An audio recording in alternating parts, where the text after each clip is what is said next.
Hello everyone, welcome to the session. आज की class में हम पढ़ने जा रहे हैं पंजाब स्कूल एजुकेशन बोर्ड की 8वीं क्लास की हिंदी की किताब पहली भाषा फर्स्ट लैंग्वेज और उसमें उसका 14वां पार्ट जो कि है यूटा सागा के ऊपर। आज हम पहले इस पार्ट का सार समझेंगे, फिर डिटेल में चैप्टर पढ़ेंगे और क्वेश्चन आंसर्स के बारे में चर्चा करेंगे। तो चलिए शुरू करते हैं सार से। यूटा सागा प्राकृतिक आपदा से जुड़ी हुई एक कहानी है। जापान में भूकंप अधिक मात्रा में आते हैं और समुद्र तल में तीव्र भूकंप आने से सुनामी भी उठती है। सुनामी के कारण समुद्री जल स्थल पर तबाही लेकर आता है। जापान के मियागी प्रांत के तटवर्ती क्षेत्र के संतुई शहर में 14 वर्ष का एक लड़का यूटा सागा रहता है। उसकी माँ यूमी आसुगा यूनिवर्सिटी में प्रोफेसर है और पिता Osama Dazai Fukushima nuclear power plant में काम करते हैं। उनके घर में संपन्नता है। एक दिन अचानक भूकंप आया। भूकंप जोर से आया था। आसपास का सब कुछ हिलने लगा था। टेलीविजन पर सुनामी वार्निंग सेंटर से सुनामी से संबंधित चेतावनी जारी करने की सूचना आ रही थी कि बिजली चली गई। यूटा ने रेडियो पर सुना। भूकंप की तीव्रता रिक्टर पैमाने पर 8.9 थी, जिसके कारण जानलेवा समुद्री लहरें तटीय क्षेत्रों की ओर तेजी से बढ़ रही थी। तरंगों को तट तक पहुंचने में केवल 12 मिनट बचे थे। यूटा ने अपनी माँ का हाथ पकड़ा। वह बोला कि उनका घर सुनामी से बचने के लिए सुरक्षित नहीं था। वे दोनों तेजी से सड़क पर जूनियर हाई स्कूल की इमारत की ओर भागने लगे। वह इमारत आसपास की इमारतों में सबसे ऊंची थी।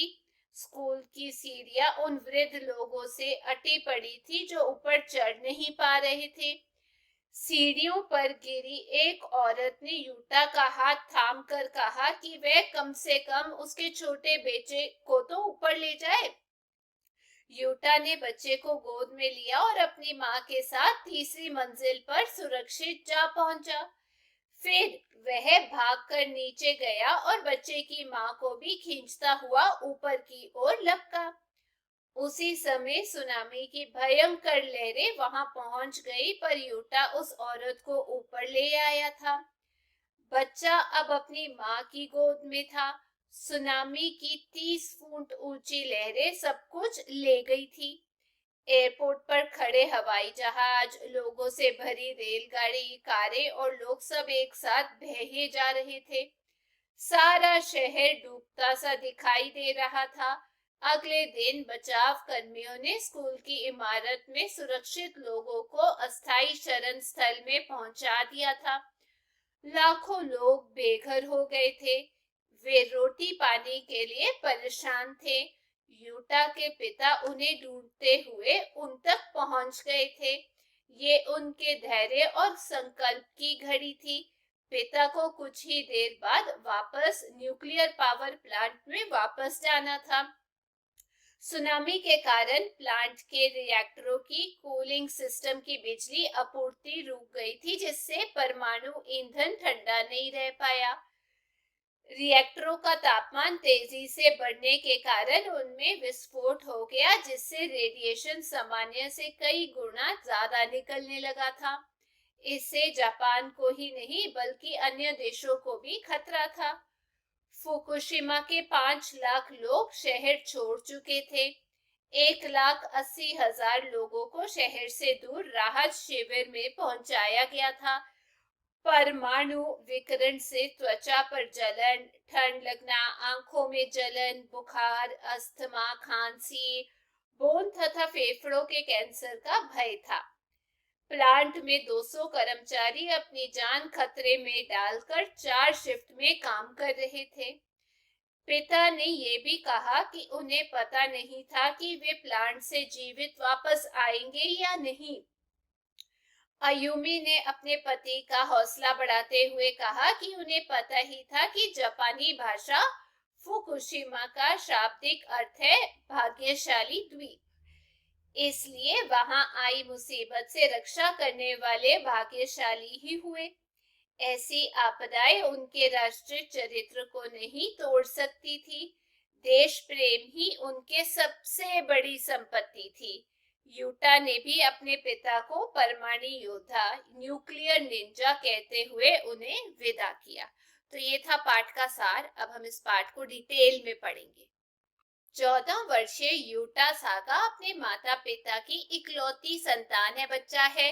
वह उनके साथ जापान के मियागी प्रांत के तटवर्ती इलाके के सेंदेई शहर में रहता है। माँ अयुमी ओसुगा यूनिवर्सिटी में प्रोफेसर है। संपन्नता की चौकारियों के बावजूद वे धर्म और देश से गहरा लगाव रखती है। तो पिता ओसामू दजाई फुकुशिमा प्रांत के फुकुशिमा न्यूक्लियर पावर प्लांट के कार्यरत है, जो स्वभाव से विनम्र, ईमानदार और देशभक्त है। यूटा माँ को पुकारता है, माँ देखो टेलीविजन हिल रहा है, घर के हर वस्तु चीज हिल रही है। बेटा, पूरा घर जोर से हिल रहा है, ये तो भूकंप के झटके हैं, मतलब उछाल के। यूटा कसकर माँ के हाथों को पकड़ लेता है। तभी टेलीविजन पर टोक्यो के सुनामी वार्निंग सेंटर से सुनामी से संबंधित चेतावनी जारी होने लगती है कि तभी बिजली चली जाती है, टेलीविजन बंद हो जाता है। बेटा, जल्दी से अपना रेडियो ले आओ, अयुमी यूटा से कहती है। यूटा रेडियो ले आता है। रेडियो पर सुनामी की चेतावनी दी जा रही थी। इस भूकंप की तीव्रता 8.9 रिक्टर पैमाने पर है।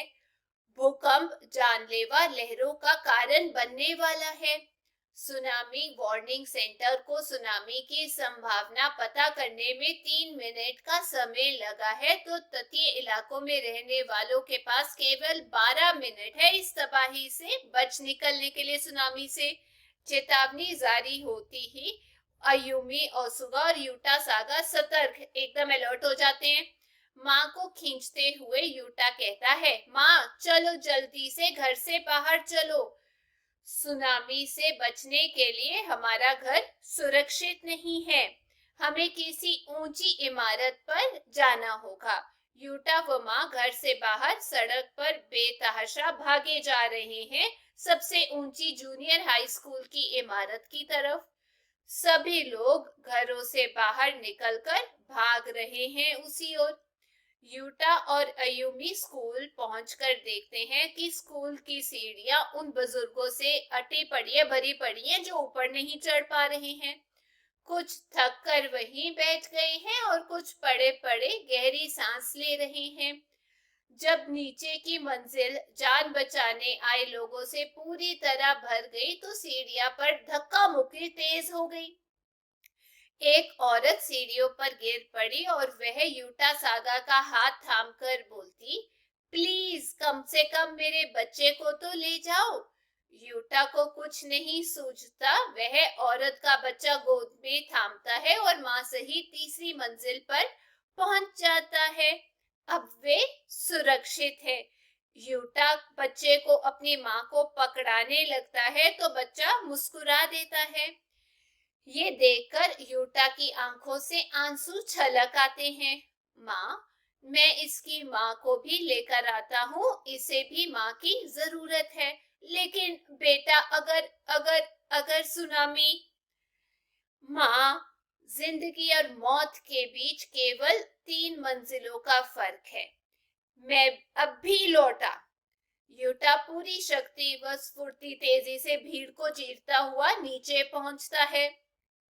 बेहद कमजोर और शायद बीमार औरत जीने की चाह लिए उठने का भरसक प्रयत्न कर रही थी पूरा। यूटा पूरी शक्ति से उस औरत को पकड़ता है और खींचता है। उस औरत को लेकर वह सीढ़ियां चढ़ता ही है कि सुनामी की लहरें वहां पहुंच जाती हैं। इससे पहले कि सुनामी उन्हें अपनी आगोश लपेट में लेती, वे सुरक्षित ऊपर पहुंच जाते हैं। बच्चा अपनी माँ की गोद में है। वह और न जाने कितनी बार यूटा का धन्यवाद करती है।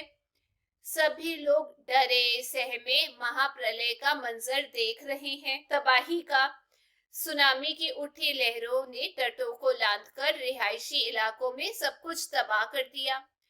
कर्मठता के पर्याय जापानियों को 30 फुट ऊंची लहरों ने समझने और संभलने का अवसर मौका ही नहीं दिया। पानी ने सब कुछ छीन लिया। सेंदई एयरपोर्ट पानी में डूब गया। हवाई जहाज पानी में बह गए। एक पूरी रेल और उसमें बैठे लोग लापता हो गए। कारें, विमान और लोग एक साथ बहे जा रहे हैं। पल पल पानी में डूबता शहर दिखाई दे रहा है। कहाँ तो यूटा सागा को आज अपना जन्मदिन मनाना था और कहाँ वह प्रकृति का कहर देख रहा है। पानी उतरने पर अगले दिन बचाव कर्मियों ने स्कूल की इमारत में सुरक्षित सभी लोगों को अस्थायी शरण स्थल पहुंचा दिया, टेम्परेरी घर। उसी दिन यूटा के पिता ओसामू दाजाई अपने परिवार को खोजते हुए आए तो उनका घर और आसपास के सभी घर इमारतें मलबे में तब्दील हो चुकी थी। भूचाल से क्षतिग्रस्त तबाह इलाका बर्बादी की कहानी बयां कर रहा था। ओसामू दाजाई कई शरण स्थलों में पत्नी और बेटे को तलाशते हैं। शेल्टर्स में लाखों बेघर लोग भोजन, पानी और रहने की जगह व ऊर्जा की कमी से जूझ रहे थे। आखिर एक राहत शिविर में यूटा की नजर पिता की ढूंढती निगाहों से टकराई तो वह भागकर पिता से लिपटकर फूट फूट कर रोने लग पड़ा। अयुमी भी भीगे पलकों से पति से मिलती है। पति पत्नी के पास बातें करने को शब्द ही नहीं है। पिताजी, अब आप कहीं नहीं जाएंगे, हमारे पास ही रहेंगे, यूटा ने रूठे गले से कहा। बेटा, ये मेरे धैर्य और संकल्प की परीक्षा है। एक तरफ मेरा परिवार है तो दूसरी तरफ मेरा देश। देश? मैं कुछ समझी नहीं, अयुमी पति की ओर देखते हुए कहती है। अयुमी, शायद आप लोगों को पता नहीं कि फुकुशिमा न्यूक्लियर पावर प्लांट में विस्फोट हो गया है जिससे रेडिएशन का रिसाव हो रहा है। अब यहाँ पर ये बताया गया है कि फुकुशिमा न्यूक्लियर पावर प्लांट के अंदर एक एक्सप्लोजन हो गया, विस्फोट मतलब एक एक्सप्लोजन हो गया है जिसकी वजह से जो रेडिएशन है, क्योंकि वहां पर यूरेनियम इस्तेमाल होता है, न्यूक्लियर एनर्जी यूज होती है और उसकी जो रेडिएशन है वो दूर दूर तक जा रही है। तो न्यूक्लियर की जो रेडिएशन होती है ना, वो सेहत के लिए बहुत हानिकारक होती है। तो पिताजी कहते हैं कि अब तो मैं बड़े धर्म संकट में हूँ। एक तरफ परिवार है जो संकट में और एक तरफ देश को बचाना है। यूटा सागा पिताजी की बातें बड़े ध्यान से सुनते हुए पूछता है, ये कैसे हो गया पिताजी?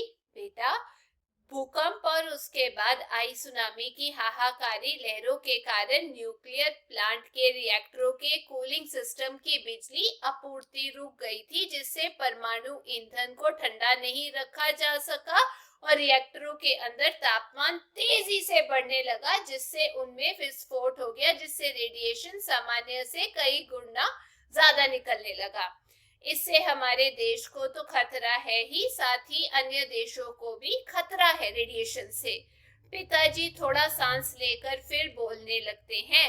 इससे कई प्रकार की बीमारियां फैल सकती हैं, जैसे त्वचा का जलना, ठंड लगना, आंखों में जलन, बुखार, अस्थमा, खांसी, बोन तथा फेफड़ों का कैंसर हो सकता है। इसी कारण फुकुशिमा के 5 लाख लोग शहर छोड़ चुके हैं। रेडिएशन से बचाव के लिए 1,80,000 लोगों को शहर से 20 किलोमीटर दूर राहत शिविर में पहुंचाया गया है। पिताजी, क्या प्लांट पर आपके साथी अब भी काम कर रहे हैं? यूटा बड़ी उत्सुकता से पूछता है। हाँ बेटा, प्लांट पर हो रहे रेडिएशन से देश और दुनिया को खतरे से बचाने के लिए फुकुशिमा संयंत्र में 200 कर्मचारी जान जोखिम में डालकर रेडिएशन कम करने में जुटे हैं और 4 शिफ्ट में 50-50 की टीम काम कर रही है। मुझे पता है हम एक ऐसे मिशन पर हैं जहां से शायद ही सकुशल ठीक वापस लौटकर परिवार से मिल सके, और अगर मिले भी तो शायद बुरी तरह से रेडिएशन का शिकार होकर मिले। तभी अयुमी पति का हौसला बढ़ाती है। आप तो जानते ही हैं कि जापानी भाषा में फुकुशिमा का शाब्दिक अर्थ होता है भाग्यशाली द्वीप आइलैंड, और फिर वहां आई मुसीबत को दूर करने वाले आप लोग तो और भी भाग्यशाली हुए ना।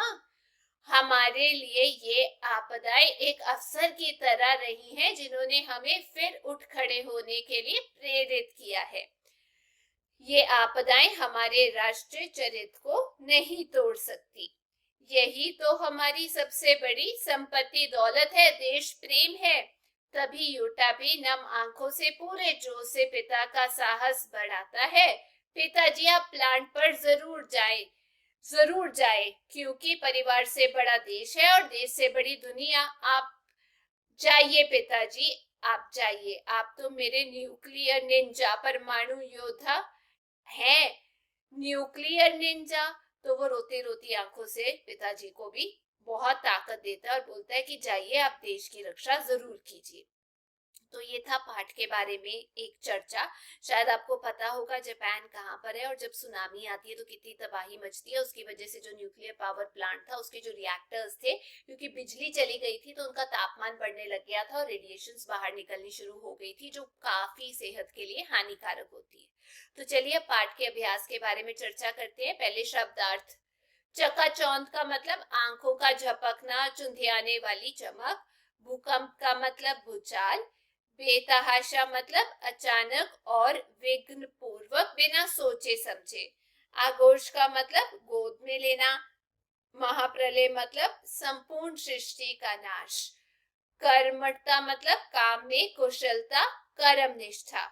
क्षतिग्रस्त मतलब हानि प्राप्त। संभावना मतलब हो सकने का भाव, मुमकिन होना। आपूर्ति संयंत्र मतलब यंत्रों औजारों का समूह, कारखाना। भाग्यशाली मतलब खुशकिस्मत। आगे है, इन प्रश्नों के उत्तर एक या दो वाक्यों में लिखें। पहला प्रश्न है, यूटा सागा अपने माता पिता के साथ कहाँ रहता है? उत्तर, यूटा सागा अपने माता पिता के साथ मियागी प्रांत के तटवर्ती क्षेत्र सेंदेई में रहता है। दूसरा प्रश्न, यूटा सागा के माता पिता का क्या नाम है तथा वे क्या कार्य करते हैं? उत्तर, यूटा सागा की माता का नाम अयुमी ओसुगा और पिता का नाम ओसामू दाजाई था। उसकी माता यूनिवर्सिटी में प्रोफेसर थी और पिता फुकुशिमा न्यूक्लियर पावर प्लांट में काम करते थे। ग, रेडियो पर सुनामी की क्या चेतावनी जारी होती है? उत्तर, रेडियो पर सुनामी के तटीय क्षेत्रों में केवल 12 मिनट में पहुंचने और लोगों को तबाही से बच निकलने की चेतावनी जारी की गई थी। आगे घ, सुनामी से बचने के लिए यूटा सागा व माँ कहाँ जाते हैं? उत्तर, वे दोनों जूनियर बंद हाई स्कूल की ऊंची इमारत में जाते हैं। स्कूल पहुंचकर यूटा सागा और अयुमी ओसुगा क्या देखते हैं? उत्तर, स्कूल पहुंचकर उन्होंने स्कूल की सीढ़ियों पर बूढ़े बुजुर्गों को बेबस पड़े हुए देखा था, जो ऊपर नहीं चढ़ पा रहे थे। बाद में उन्होंने सुनामी की तबाही को देखा था। अगला, ओसामू दाजाई अपने परिवार को कहां कहां तलाशते हैं? उत्तर, वह अपने परिवार को अपने घर, आसपास घरों, शरण स्थलों में तलाशते हैं। अगला छ, रेडिएशन से किस प्रकार की बीमारियां फैल सकती हैं? उत्तर, इससे त्वचा का जलना, ठंड लगना, आंखों में जलन, बुखार, अस्थमा, खांसी, बोन तथा फेफड़ों का कैंसर फैल सकता है। ज, देश और दुनिया को खतरे से बचाने के लिए फुकुशिमा संयंत्र में कितने कर्मचारी किस तरह से काम कर रहे थे? उत्तर, फुकुशिमा संयंत्र में 200 कर्मचारी 4 शिफ्ट में 50-50 की टीम में काम कर रहे थे। अगला, फुकुशिमा का शाब्दिक अर्थ क्या होता है? उत्तर, फुकुशिमा का शाब्दिक अर्थ है भाग्यशाली द्वीप आइलैंड। यूटा प्लांट पर जाने के लिए अपने पिता का साहस कैसे बढ़ाता है?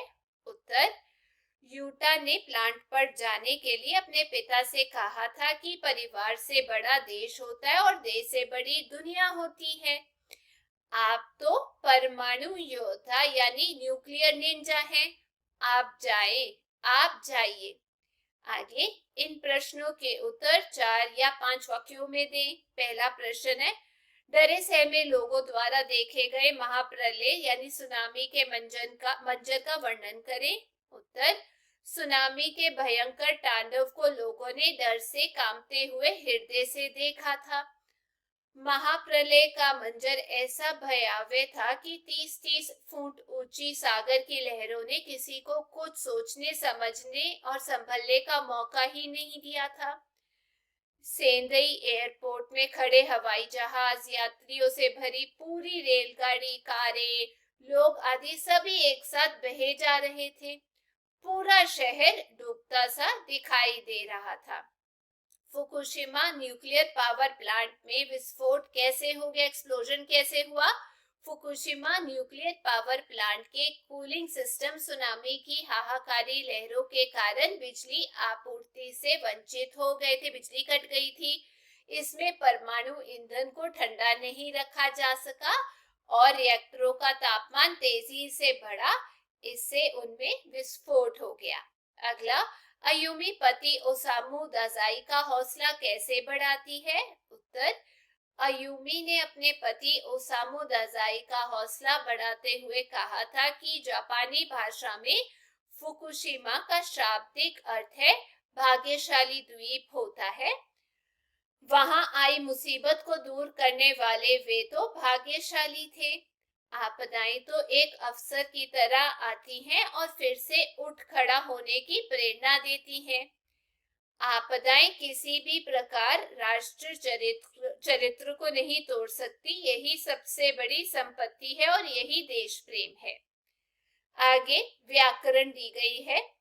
इन वाक्यों में संबंध बोधक अवयवों को रेखांकित करें। पहला वाक्य है इसमें, तटीय इलाकों में रहने वाले लोगों के पास केवल 12 मिनट है। दूसरा, यूटा व माँ घर से बाहर सड़क पर बेतहाशा भागे जा रहे हैं बाहर। तीसरा, माँ जिंदगी और मौत के बीच केवल 3 मंजिलों का फर्क था। चौथा, लोग सीढ़ियों से ऊपर नहीं चढ़ पा रहे हैं। और पांचवा, यूटा सागा माँ सहित तीसरी मंजिल पर पहुंच जाता है। ठीक है, आगे वाक्यों में प्रयोग करें। यहाँ पर कुछ शब्द दिए गए हैं तो इसका उत्तर मैंने यहाँ पर लिखा है। सबसे पहला, तटवर्ती।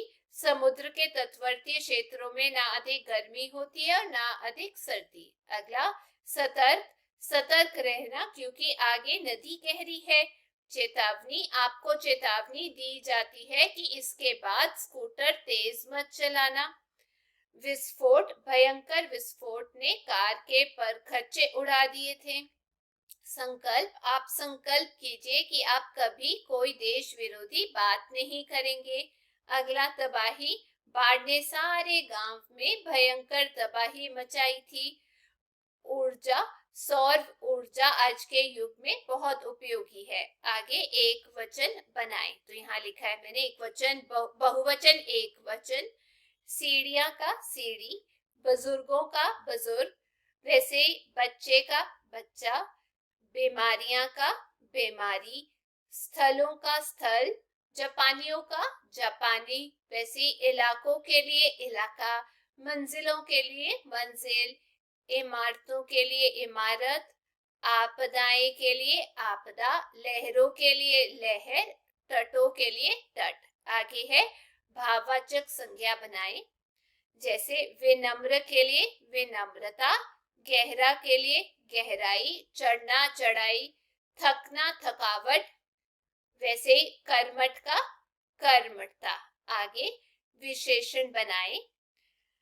धर्म के लिए धार्मिक, वैसे परिवार के लिए पारिवारिक, राष्ट्र के लिए राष्ट्रीय, प्रकृति के लिए प्राकृतिक, घर के लिए घरेलू, अर्थ के लिए आर्थिक, चरित्र का चारित्रिक, शहर का शहरी। आगे कहा गया है पर्यायवाची शब्द लिखें। मैंने यहाँ लिखा है आंख का नेत्र चक्षु, लहर के लिए ऊर्मी तरंग, दुनिया के लिए संसार विश्व, पानी के लिए नीर जल, संपत्ति धन दौलत, हाथ के लिए हस्त और कर, बिजली का तड़ित और विद्युत, तट का किनारा और पुलिन, पिता का जनक तात, शक्ति के लिए ताकत और पराक्रम। आगे है विपरीत शब्द लिखें। सुरक्षित का असुरक्षित, अस्थाई के लिए स्थाई, संपन्नता का विपन्नता, सामान्य के लिए असामान्य, जिंदगी का मौत, वैसे ही कमजोर के लिए शक्तिशाली। आगे है अनेक शब्दों के लिए एक शब्द लिखें। जैसा ऐसा स्थान जहां लोग शरण लेते हैं उसे हम बोलते हैं आश्रय स्थल। चारों ओर समुद्र से घिरा भूभाग टापू, बिना घर का बेघर, वैसे ही देश अनुरागी व्यक्ति वो देशभक्त। आगे है शुद्ध करे, तो मैंने यहाँ शुद्ध करके लिखा है परीक्षा, वैसे ही धन्यवाद। अगला परमाणु और फिर है शिविर और वैसे ही वस्तु। आगे पढ़ो और समझो हिंदी में प्रयुक्त होने वाले अंग्रेजी शब्द। सबसे पहला जो शब्द यहाँ दिया गया university, professor, television, T, mission, cooling system, warning centre, nuclear power plant, Richter radiation shift, bone cancer और एयरपोर्ट। ठीक है, तो ये थी आज की क्लास में। उम्मीद करती हूँ आप सबको ये पाठ और इसका अभ्यास अच्छे से समझ आ गया होगा। यदि आपको वीडियो अच्छी लगी तो चैनल को लाइक शेयर सब्सक्राइब जरूर कीजिएगा। हम फिर मिलेंगे। Till then take care, bye bye.